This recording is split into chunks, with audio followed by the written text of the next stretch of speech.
అందరికీ నమస్కారం. తెలుగు కథల సమాహారానికి మీ అందరికీ స్వాగతం. ఇప్పుడు మనం వినబోయే కథ పెళ్ళానికి ప్రేమలేఖ. రచన రంగనాయకమ్మ గారు. డియర్ విమల, నువ్వు ఇవాళ తప్పకుండా వస్తావని సాయంత్రం ఎక్స్ప్రెస్కి స్టేషన్కి వెళ్ళాను. ఎంతమంది దిగారు, నువ్వు దిగలేదు. ఎంత విచారం వేసిందో తెలుసా? నువ్వు వెళ్ళి వారం రోజులైంది. రోజులు తారీఖులు మర్చిపోయినట్టున్నావు. పెద్ద కబుర్లు చెప్తావు కానీ ఉత్త పల్లెటూరు పిల్లలాగా పుట్టిల్లంటే నువ్వు ఇలా తుక్కుపోతావు అనుకోలేదు. ఈ వారం రోజులు నేను అసలు సరిగ్గా అన్నం తినలేదు తెలుసా? నువ్వు చేసిపోయావుగా ఏవో పచ్చళ్ళు, అవన్నీ అలాగే ఉన్నాయి. కోర్టు నుంచి వచ్చి అన్నం వండుకోవాలంటే బద్ధకం. ఈ పూటకు మానేస్తే ఏం పోతుందిలే అని వరుసగా 4 రాత్రులు అన్నం మానేశాను. అరటిపళ్ళు తిన్నాననుకో. ప్రతిరోజు ఎక్కడి నుంచో దొంగ పిల్లొచ్చి పాలన్నీ తాగేస్తోంది. పాల గిన్ని అల్మరాలో పెట్టాలనుకుని మర్చిపోయి బయటికి పోతూ ఉంటాను. చెడ్డ చికాగ్గా ఉంది విమల. ఇక లాభం లేదు. వెంటనే నువ్వు వచ్చేయాలి. త్వరగా రావాలి. నీ బుచ్చిబాబు. ఇక నా బుచ్చిబాబు, మై డియర్, నీ పస్తుల ఉత్తరం అందింది. నేను వస్తున్నానని రాయకుండా నువ్వు అసలు స్టేషన్కి ఎందుకు వెళ్ళావు? నేను రాలేదని విచారం వేసిందా? నాకేం జాలి వేయలేదులే. నువ్వు అన్నది నిజమే. నేను ఇక్కడ రోజులు తారీఖులన్నీ మర్చిపోతున్నాను. కాలం మహాభారంగా గడపాల్సిన వాళ్ళకి ఆ లెక్కలన్నీ. 6 నెలల తర్వాత ఇక్కడ మా వాళ్లతో, నా స్నేహితులతో, అబ్బా మళ్ళీ వీళ్ళందరినీ వదిలి ఎలా బతకగలనో తెలియటం లేదు. వారం రోజులు అన్నం తినలేదా? మంచిదే ఆరోగ్యానికి, దేశానికి కూడా. ఈ పూట అన్నం తినకపోతే ఏం పోతుందిలే అని మానేసావు కదా. మర్నాడు తెలిసిందా ఏం పోయిందో? ఏమీ పోలేదు కదా. సర్లే, ఏదైనా పోయినప్పుడు తినటం ప్రారంభిస్తే సరి. అయినా అది బద్ధకం అనుకుంటున్నావు నువ్వు. కాదు, ఆకలి మందగించడం మంచిది కాదు. ఆరోగ్యంగా ఉన్న ఒక డాక్టర్ని సంప్రదించు. నేను చేసిన పచ్చళ్ళన్నీ అలాగే ఉన్నాయా? అయితే పర్వాలేదు. అవి 4-5 నెలల వరకు పాడుగావు, నీకు పనికొస్తాయి. పాలగిన్నె జాగ్రత్తగా అల్మరాలో పెట్టుకుంటే పోలా? ఆ మాత్రానికి నేను రావాలా? పైగా పిల్లిని పట్టుకుని దొంగ పిల్లి అంటావా? వంటింట్లో గిన్నెడు పాలు మేగడ తేలుతూ కనపడుతూ ఉంటే తాగకుండా వెళ్ళగల పిల్లి ఈ సృష్టిలో ఉంటుందా? నువ్వు పిల్లి జన్మెత్తినా అలా ఉండలేవు. అయినా నీ మాటలు వింటే పిల్లి ఏమనుకుంటుంది? ఈ మానవులకెంత స్వార్థం. ఆవుల్ని మేకల్ని కట్టేసి వాళ్ళేదో హక్కుదారులాగా సిగ్గులు లేకుండా పాలన్నీ పిండుకుని తాగుతారు. ఎప్పుడన్నా మనం కాసిన్ని పాలు రుచి చూస్తే కొంపలు అంటుకుపోయినట్టుగా గోల్ చేస్తారు. పుట్టిళ్లలో ఉన్న పెళ్ళాలకు కూడా రాసుకుంటారు, రాయటానికి ఇంకేమీ లేనట్టుగా. హిహి, ఏ మనుషులు అని నవ్వుకోరు దాని ప్రియుడికి చెప్పి? చి, మానవ జాతిని ఎంత అల్పం చేశావు పిల్లి దృష్టిలో. నాకిక్కడ పిల్లి మొహం చూడాలంటేనే చచ్చే సిగ్గు వేస్తోంది ఇప్పుడు. అందుకే నేనెప్పుడు మనకు నోరుంది కదా అని నోరు లేని వాటి గురించి అవి ఇవి మాట్లాడకూడదు అంటాను. నేను వెంటనే వచ్చేయాలా? ఎందుకు? నీ ఇబ్బందుల్లో నేను ఇవ్వగల సలహాలన్నీ ఇందులోనే రాశాను. నీ ప్రతి ఉత్తరానికి వెంటనే రాస్తూ ఉంటాలే. ఈ మాత్రానికి వెంటనే వచ్చేయాలా? ఇక్కడే ఉంటాను విమల. డియర్ విమల, నీ తిక్క ఉత్తరం అందింది. చదవటానికి కూడా సరదాగానే ఉంది కానీ ఒళ్ళు మండింది. ఏ బండికి వచ్చేది? ఆఖరణ ఒక వాక్యం అన్నా రాస్తావనుకున్నాను. అమ్మాయి, సరదా కూడా వేళాపాళా ఉండాలి. తారీఖులు అవి కుదరాలి. ఎందుకు రావాలి ఏమిటి? నీ పెంకి రాతలు నువ్వును. పోనీలే అని ఈసారి క్షమిస్తున్నాను. ఇంకా జాప్యం చేయక వచ్చేయి. అసలు నిన్ను పంపడం నాది బుద్ధి తక్కువైపోయింది. పోనీలే, ఓసారి పుట్టింటి వాళ్ళని చూసొస్తుందని జాలిపడి పంపితే నన్నేడిపించే దొంగ వెధవ పిల్లిని వెనకేసుకొస్తావా? నువ్వింక ఈ జన్మలో మీ ఊరు మొహం చూడగలవేమో ఆలోచించుకో. పచ్చళ్ళన్నీ అయిపోయాయి. నిన్న కూర్చుని తినేసి ఖాళీ జాడీలో మూల వారేసా. నిన్నటి నుంచి హోటల్ భోజనం ప్రారంభించాను. అయినా నాకా తిండి పడదని నీకు తెలుసు. నేను చదువుకునే రోజుల్లోనే హోటల్ కూడు తిని చచ్చే జబ్బు పడి బయటపడ్డ స్టోరీ నీకు గుర్తుంది కదా. యువతల నేను ఇంత ఇబ్బంది పడుతుంటే నువ్వు అక్కడ హాయిగా కూర్చుని ఎందుకు రావాలని ప్రశ్నలేమిటి? తలుచుకుంటే ఒళ్ళు మండిపోతోంది. నన్ను అగ్నిసాక్షిగా పెళ్లి చేసుకున్నావా లేదా? అలాంటి భర్త దగ్గరికి భార్య ఎందుకు రావాలేమిటి? అది నీ ధర్మం, కర్తవ్యం, బాధ్యత, విధి, డ్యూటీ. తెలిసిందా? సిగ్గొచ్చిందా? ఈ పూటే బయలుదేరి వచ్చేయి. నీ తల తెక్క నేను ఇంకా సహించదలుచుకోలేదు. ఇల్లంతా ఎలా ఉందో తెలుసా? వచ్చి చూడు. ఏ బండికి వచ్చేది రాయి. నీ అగ్నిసాక్షి భర్త బుచ్చిబాబు. ఇక నా అగ్నిసాక్షి భర్తకి, నా ఏకైక సొంత భర్తకి నేనే బండికి రావటం లేదు. ఎందుకు రావాలో మళ్ళీ తెలియలేదు. సరే, నీ ఉత్తరానికి వరుస క్రమంలో జవాబులు రాస్తాను. నేను సరదాకి తిక్క ఉత్తరం రాశానని దాన్ని చాలా అపార్థం చేసుకున్నావు. అది సరదాకి రాసింది కాదు. అది తిక్క ఉత్తరం కూడా కాదు. అది నీకు అర్థం కాకపోతే అది నీ అజ్ఞానం. పుట్టింటికి నువ్వు నన్ను పంపించడం ఏమిటి? ఇన్సల్ట్. నన్ను పంపడానికి మానడానికి ఎవడు నువ్వు అని అడగాలని బుద్ధి పుడుతోంది. పోనీ బాగా మర్యాదతో గౌరవంతో ఎవరు తమరు అంటున్నాను. చిన్నప్పుడు మా గ్రామర్ మాస్టర్ మీద పడి జుట్టు పీకాలన్నంత కోపం వచ్చేది. ఏకవచనాన్ని బహువచనంలోకి, బహువచనాన్ని ఏకవచనంలోకి తెగ రాయించేవాడు ఆయన. అది ఇప్పుడు ఇంత పనికొస్తుందని నాకేం తెలుసు? పచ్చళ్ళన్నీ అయిపోయాయా?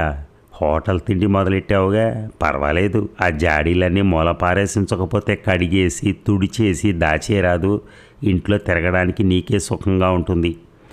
అవును, నీకు హోటల్ భోజనం పడక జబ్బు చేసిందని నువ్వెప్పుడో చెప్పిన స్టోరీ నాకు బాగా గుర్తుంది. నాకు మీ ఊరి పంపు నీళ్లు పడక అస్తమానం వేడి చేసే సంగతి, కాల్టెక్స్ వాళ్ళు వదిలే గ్యాస్ కంపు పడక, ఇంట్లో నీ సిగరెట్ల కంపు పడక వికార పెట్టే ఘట్టాలన్నీ నీకు గుర్తున్నాయి కదూ. నీకు వండి పెట్టడం కోసం నా ఆరోగ్యం పాడు చేసుకునే అంత త్యాగం ఎందుకు చేయాలి నేను? నా ధర్మమా? నా కర్తవ్యమా? అయితే అదేదో నేను చూసుకుంటాను. నా ధర్మం నాకు తెలియదని నువ్వెందుకు అనుకుంటావు? ధర్మాలు బాధ్యతలు బోధిస్తే వస్తాయా? అంతరంగంలోంచి పొంగుకొని రావాలి. కానీ గాలి పీల్చడం నా ధర్మం, నా విధి అనుకుని గాలి పీలుస్తామా?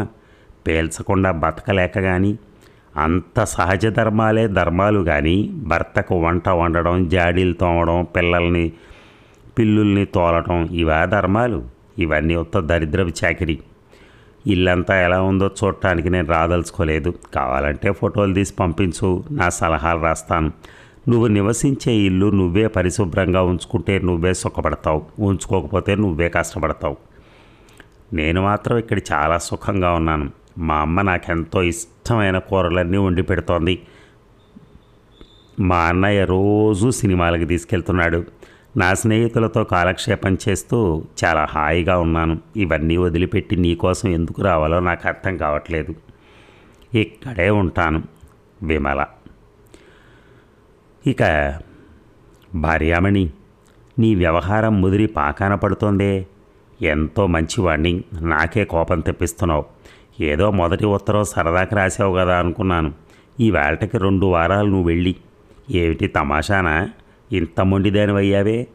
పాడు ఊరు, మీ ఊరు వాళ్ళంతా ఇంతేనా? కేకలేసి పంపించరు. 6 నెలలు ఇక్కడ 6 నెలలు అక్కడ ఉంటావా ఏమిటి? బాగానే ఉంది. సరే, నా కష్ట చరిత్ర రాస్తున్నాను చూడు. ఇల్లంతా సర్దుకోమన్నావు కదా, ఆ పనే చేద్దామని నిన్న హఠాత్తుగా లేచాను. వీధి తలుపులు మూసేశాను. ఇల్లు అందంగా సర్ది బార్లా తీసి అందరినీ పిలుద్దామని బట్టలన్నీ ఓ మూల విదీసి ఇంకో మూలకు విసిరేశాను. పత్రికల పుస్తకాలు దులిపి మళ్ళీ బల్ల నిండా పెట్టాను. మొన్న 4 రోజులు పని మనిషి రాలేదు. అసలు ఎంత కోపం వచ్చిందంటే ఆ మనిషిని పనిలోంచి తీసేద్దాం అనుకున్నాను. అసలు రాని మనిషిని తీసేయటం ఎలాగా? సర్దడం సంగతి కాదు. అబ్బా, చీపురు కోసం ఎంత వెతికా అనుకున్నావు? తలుపుల వెనక, మంచాల వెనక, కుర్చీల వెనక, గోడల వెనక, నా వెనక కూడా. చీపుర్ని ఇంత రహస్యంగా ఇంత నేర్పుగా దాచగల పని మనిషిని మనం వదులుకోకూడదు విమల. అప్పుడు ఏం చేశానో తెలుసా? వాకిట్లోకి పోయి గోడల మెంచి తొంగి చూసి చీపురుందా అండి అనేశాను. ఆవిడ అదోలా నవ్వి, అయ్యో ప్రేమగా అనుకునేవు మళ్ళీ నువ్వు. జాలిగా నవ్వి ఎందుకండి అంది. అడిగింది ఇవ్వరాదు. ఎందుకట? చీపురు ఎందుకు? అబే ఏం లేదండి ఊరికినే అన్నాను గడుస్తనంగా. నమ్మేసినట్టుంది. నవ్వుతూ ఇచ్చింది. చీపురు దొరకగానే కావలించుకోబుద్దేసింది విమల. అంత మెత్తగా పట్టుకుచ్చులా ఉందనుకో. ఎక్కడ కొన్నారో అడిగి అలాంటి ఒక 100 చీపుళ్ళు కొనిపెట్టేనా ఇంట్లో? వద్దంటావా? సరే. మొన్న ఏమైందో తెలుసా? తాళం చెవి ఎక్కడో పారేశాను. పారేశానేమిటి? అదే పోయింది. ఇంజనీర్ని తీసుకొచ్చి తాళం బద్దలు కొట్టాల్సి వచ్చింది. నువ్వే ఉంటే ఈ గోలంతా లేదు కదా. చీకటినే లేచి పాలు తీసుకోవటం మహా కష్టంగా ఉంది విమల. మొన్న ఆదివారం మిట్ట మధ్యాహ్నం నేను గాఢంగా నిద్రపోతుంటే పక్కింటి వాళ్ళ పిల్ల దబదబా తలుపులు బాదేసి లేపేసి మంచి జీడి గింజలు వచ్చాయి చవగ్గా ఇస్తున్నాడు. మా అమ్మమ్మ కొంటోంది. మీకు కావాలేమో అడగమంది అని తెగ నసబెట్టింది. నాకేం తెలుసు? హాయిగా జీడిపప్పు కొనుక్కోక ఈ గింజలెవడు కాలుస్తాడని నువ్వు మండిపడితే అడలిపోయి వద్దు పొమ్మన్నాను. ఆ మర్నాడు మళ్ళీ కుంకుడు కేలగోవాల. ఎవడో మంచి కాయలు తెస్తానన్నట్ట. కొనాలంటే రాయి. అసలు రాయటం ఏమిటి? వచ్చేయి. పెళ్ళాం పుట్టింటికి వెళ్ళి రానని మొండికేసినప్పుడు హఠాత్తుగా కుంకుడుకాయలు అమ్మొస్తే కొనాలో అక్కర్లేదో మా అమ్మమ్మ నాకు చెప్పలేదు.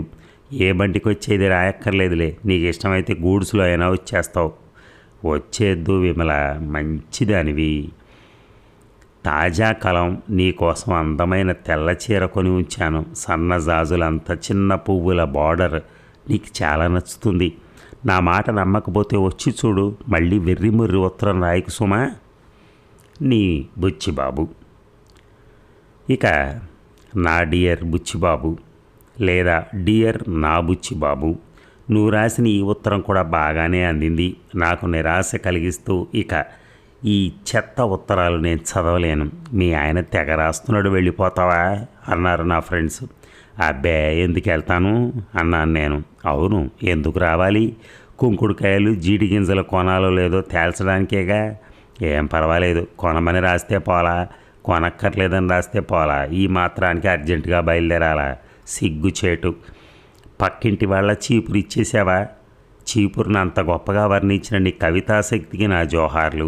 అయినా అది పక్కింటి వాళ్ళ చీపురి అదృష్టం. మన చీపురు అన్నా కాదు. పక్కింటి ఆమె నిన్ను చూసి ప్రేమగా నవ్వనందుకు నాకు చాలా అవమానంగా ఉంది. పైగా జాలిగా నవ్వినందుకు కోపంగా ఉంది. సరే, నేను ఇంకా నీ దగ్గరికి రానండి భర్త గారు. మా ఊళ్ళో వాళ్ళు కేకలేసి కాపురాలు చేయించరు. మొన్న ఒక లాయర్తో సంప్రదించాను, నా సొంత అగ్నిసాక్షి భర్తకు విడాకులు ఇచ్చేయాలి అని. ఏమిటి కథ? తిడతాడా కొడతాడా అన్నాడు. తిట్టాలా కొట్టాలా? పెళ్ళైన దగ్గర నుంచి 6 నెలల వరకు భర్తని అంటిపెట్టుకుని ఉండి కొత్తగా పుట్టింటికి వెళ్ళిన పెళ్ళానికి ఇంట్లో దుమ్ము తుడవాలి, కుంకుడుకాయలు కొనాలి, పిల్లి రాకుండా తాళాలు పోకుండా ఇల్లు కాపలాగాయాలి, చీకటి నెలిచి పాలు తీసుకోవాలి. ఇలాంటి పనులన్నీ ఉంటాయి. కాబట్టి వచ్చే ఆయన అవమానించే ఉత్తరాలు రాయటం చాలదా? పైగా చీర కొన్నట్ట. చీరల కోసం గాజుల కోసం పడి చచ్చే రకం అన్నమాట నేను. కావాలంటే నాకు వచ్చిన ఉత్తరాలన్నీ కోర్టులో పెడతాను. విడాకులు అడగడానికి ఇంతకన్నా బాధలేం వచ్చి పడాలి అన్నాను. ఆ లాయర్ నిర్మోహమాటంగా నవ్వేసి చాలదు, జడ్జి ఒప్పుకోడు అన్నాడు. ఎందుకు ఒప్పుకోడు? కాస్త శృంగార భావాలు గల ఆడపిల్ల ఇలాంటి మొద్దు మొగుడుతో ఎలా కాపురం చేయగలదనుకుంటాడా జడ్జి అని సూటిగా అడిగాను. అంతే, చెయ్యాలి. ఒకరి లోట్లు ఒకరు క్షమించాలి, సరిదిద్దుకోవాలి అన్నాడు. ఏమిటి, నా మొగుడినా సరిదిద్దటమా? భలే, నాకెంత నవ్వొచ్చిందిలే. నన్ను నవ్వితే నాకే కష్టాలు లేవనుకుంటాడని ఏదో సినిమాలో లాగా ఏడ్చే మొహంతో ముందు మీరు ఈ ఉత్తరాలు చదివి మాట్లాడండి అని ఆ చెత్త అంతా ఆయన మొహాన బారేశాను. అన్నీ చదివి ముసిముసి నవ్వులు నవ్వాడు. అలా నవ్వటం కాదు, నాకు అర్జెంటుగా విడాకులు ఇప్పించండి అని పోట్లాడాను. అలా వీల్లేదమ్మాయి, మన న్యాయశాస్త్రాలు ఒప్పుకోవు అన్నాడు మహాకర్కశంగా. నాకు ఒళ్ళు మండి, ఒప్పకపోతే పొమ్మను. మీ న్యాయశాస్త్రాలన్నీ కలిసి నన్ను ఎలా మొగుడు దగ్గరికి పంపిస్తాయో నేను చూస్తాను అని సవాల్ చేసి వచ్చేశాను. అసలు ఈ లాయర్లకి జడ్జిలకి ఎవ్వరికి పెళ్ళాలకి ఎలాంటి ఉత్తరాలు రాయాలో తెలియదని నా గాఢ నమ్మకం. లేకపోతే నా బాధ ఎందుకు అర్థం కాదు? ప్రేమ కోసం ఆరాటపడే ఒక హృదయానికి న్యాయం చేయలేనివన్నీ న్యాయశాస్త్రాలా? ఉత్త అన్యాయశాస్త్రాలు కానీ. సరేలే, ఇట్లు విమల. ఇక 1000 ఏళ్లకి 1000 జన్మలకి ఎప్పటికీ నాదే అయిన విమలకు, విమల నన్ను క్షమించు విమల, నేను మహామూర్ఖుణ్ణి. నిన్నెంత బాధ పెట్టానో నా అసహ్యపు రాతలతో. నీ సున్నితమైన మనసు ఎంతో గాయపరిచాను. ఇప్పుడు తలుచుకుంటే నాకెంత సిగ్గుగా ఉందో నీకు తెలియదు విమల. నువ్వు లేని ఈ కాలం అసలు నాకు గడిచిందా? స్తంభించింది. కానీ నీ ఎడబాటు ఇంత భారంగా ఉంటుందని నాకు ముందే అర్థమైతే నిన్నెళ్ళొద్దని బతిమాలుకునేవాణ్ణి. లేకపోతే నన్ను కూడా నీతో తీసుకుపోమ్మనేవాణ్ణి. నా మీద జాలి కలిగి తొందరగా వస్తావు కదా అని లేని కష్టాలన్నీ సృష్టించి రాశాను. రాజమార్గం వదిలేసి తప్పుదారులు తొక్కాను. అది నా అజ్ఞానమే కానీ నీకు తక్కువ విలువ కల్పించలేదు విమల. అసలు నువ్వు ఈ ఇంట్లో నన్ను కూర్చోబెట్టి నా రుచి కోసం, నా సౌకర్యం కోసం తగని పనులన్నీ కల్పించుకొని చేసి చేసి విసిగెత్తిపోయావేమో అనిపించింది ఎన్నోసార్లు. నీకు సహాయం చేసి నీ శ్రమ పంచుకున్నట్టు నాకేం గుర్తులేదు. ఇక్కడ జీవితం నీకు భారంగా ఉందేమో, నా ప్రవర్తన వల్ల నీకేమీ ఆనందం కలగటం లేదేమోనని ఒకటే ఆలోచనగా ఉంది నాకిప్పుడు. నీకు అక్కడ సంతోషంగా ఉంటే ఎన్నాళ్ళైనా ఉండు విమల, నేనేమి ఇబ్బంది పట్టలేదు. కానీ నేను అనుభవిస్తున్న గొప్ప కష్టం నీ ఎడబాటే. నువ్వు నన్నింత వశం చేసుకున్నావని నాకెంతవరకు తెలియదు. నా శాంతి, నా సుఖం, నా ఆనందం, నా సమస్తం నువ్వు పట్టుకుపోయావు. అసలు నువ్వు నా జీవితంలోకి రానప్పుడు నేను ఎలా జీవించానో, ఎందుకు జీవించానో ఇప్పుడు అర్థం కావట్లేదు. నిన్ను చూస్తుంటే ఎప్పుడూ ఏదో ఒక సంతోషంతో, నాకే అర్థం కాని ఏదో ఆనంద పారవస్యంతో ఓలలాడుతూ ఉంటాను. మొన్న పౌర్ణమి నాడు నువ్వు లేకపోయినా నాకు బీచ్కి వెళ్ళాలనిపించింది. చాలాసేపు కూర్చున్నాను. బాగా రాత్రి అయింది, అందరూ వెళ్ళిపోయారు. సముద్ర పొడ్డున నేను ఒక్కడనే. ఎంత ఒంటరితనం! నిజంగా భయం వేసింది. అలాగే కూర్చున్నాను. సముద్రం నిండా ఎంత వెన్నెల! దాన్ని చూసి సముద్రుడికి ఎంత ఆనందం! వెన్నెల అందం బొత్తిగా అనుభవించలేని మూర్ఖుణ్ణయ్యాను. నా మనసంతా నీది చేసేసుకుని, నా ఆలోచన నిండా నువ్వే నిండి, ఎక్కడా నిలబడనివ్వక, ఏమీ తోచనివ్వక ఉత్త వెర్రివాణ్ణి చేశావు. నువ్వెందుకు ఇలా రాస్తున్నావో ఆలోచిస్తే నీ అశాంతి చాలా ఆలస్యంగా అర్థమైంది విమల. నీ మీద నా ప్రేమను విని నువ్వెంత ఆనందిస్తావో గ్రహించలేని మందమతిని. క్షమించు విమల. నాలో అణువణువు ఒక్కొక్క హృదయమై నిన్ను ప్రేమిస్తోంది, ఒక్కొక్క శరీరమై నిన్ను కాంక్షిస్తోంది. ఈ ప్రేమని మాటల్లో చెప్పటం అసంభవం నాకు. నీ తల్లి చల్లని ప్రేమ కన్నా, నీ స్నేహితుల మమకారం కన్నా విలువైన ఆనందం నేనేమీ ఇవ్వలేను. కానీ నేను నీ వాణ్ణి, నీ ప్రణయార్థిని. నీ మనోమందిరం ముందు నిలబడతాను ప్రతి దినం, ప్రతి క్షణం. ఏ కారణం చేతనన్నా మనం విడిపోతామేమో, ఇంకా ఒక్కసారి కూడా నిన్ను చూడనేమో అని ఎందుకో చాలా దిగులు కలుగుతోంది. జరిగిందంతా తీయని కలయేమో, అసలు నాకు నీతో ఏమీ సంబంధం లేదేమో అన్నంత భ్రమ కలుగుతోంది. నిజంగా మనం మళ్ళీ కలుసుకుంటామా? నీ నుంచి ఇన్నాళ్ళు దూరం చేస్తే నేను ఎలా ఉండగలను అనుకున్నావు? ఎప్పుడూ నన్ను ప్రేమగా చూసే నీ అందమైన కళ్ళు, మధురంగా నన్ను తాకే నీ ముద్దు చెక్కిళ్ళు, నిద్రలో నా చుట్టూ నీ వెచ్చని కౌగిళ్ళు, నాకెంతో హాయి కలిగించే నీ జుట్టు పరిమళాలు, నీ నవ్వులు, నీ కంఠస్వరం, నన్ను తన్మయుణ్ణి చేసే నీ సామీప్యం అన్నీ నాకు ప్రసాదించడానికి రా విమల. నా భయాలన్నీ పోగొట్టి నాకు ధైర్యం చెప్పటానికి రా విమల. నీ మధుర ఆలింగనాలలో నన్ను తరింపచేయటానికి రా విమల. క్షణక్షణము ఆశతో, నిరీక్షణతో నీ ప్రేమార్థి బుచ్చిబాబు. ఇక బుచ్చిబాబుకి ఎక్స్ప్రెస్ టెలిగ్రామ్, 1 గంటలో నేను మేలుకి బయలుదేరుతున్నాను విమల. ఈ కథ 1971 ఏప్రిల్ వసుధ మాసపత్రికలో ప్రచురితమైంది. చూసారా, ఒక భార్యకి ఎలా లెటర్ రాయాలో తెలియలేదు మొదట్లో ఆయనకి. నాకు వండి పెట్టడానికి ఎవరు లేరు, నాకు మంచినీళ్ళు ఇవ్వడానికి లేరు, నేను స్నానం చేస్తే టవల్ ఇవ్వడానికి ఎవరు లేరు, ఇలాంటివన్నీ చెప్పుకుంటూ వచ్చాడు. అవన్నీ చెప్తే ఎవరైనా వస్తారా? నేను బాధపడుతున్నాను, నువ్వు వచ్చే అంటే వస్తారా ఎవరైనా? ఆమె మీద నువ్వు కాస్తో కూస్తో ప్రేమ చూపించి ఓ మంచి 4 మాటలు రాస్తే ఎప్పుడో వచ్చేసేది. ఆ విషయం పాపం ఆయనకి తెలియదు. ఆయన ఏదో వాస్తవాలు చెప్పాలని ప్రయత్నం చేశాడు, ఆయనకున్న సిట్యుయేషన్ చెప్పడానికి ప్రయత్నం చేశాడు. ఇక్కడ సిట్యుయేషన్లు ఎవరికి అక్కర్లేదు. జస్ట్ వీ వాంట్ లవ్, ఆ ప్రేమగా మాట్లాడే 4 మాటలు అవసరం, అంతేగాని అవి లేకుండా ఏమొస్తుందామా. సో ఆ రకంగా చివరికి ఏదో ఒక రకంగా మొత్తానికి భార్యని రప్పించుకున్నాడబ్బా. కథ మొత్తం అంతా అయిపోయేదలకే. Thank you. కానీ ఆయన బాధలు మాత్రం చాలా చాలా ఉన్నాయి పాపం, విచిత్రంగా ఉన్నాయి.